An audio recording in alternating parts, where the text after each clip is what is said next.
ನೋಡಿ ಹೇಗಿದೆ ಪ್ಲೇಸ್. ನಾವು ಬಂದಿರೋದು ಇವಾಗ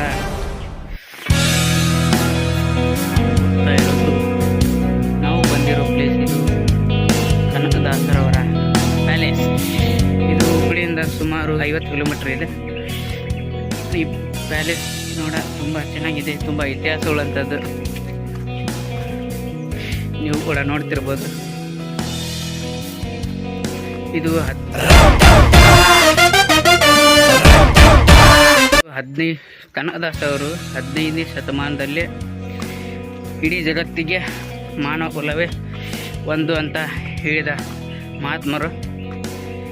ಇವರು ಜನಿಸಿದ್ದು 1509ನೇ ಇಸ್ವಿಯಲ್ಲಿ ಜನಿಸಿದರು. ಬಾಳದರಾಮದಾಗ ನಾವಿರೋ ಪ್ಲೇಸ್ ಅದೀವಲ್ಲ, ಇದೇ ಪ್ಲೇಸ್ದಾಗ ಅವ್ರು ಜನಿಸಿದ್ದೆ. ಇವ್ರು ಜನಿಸೋ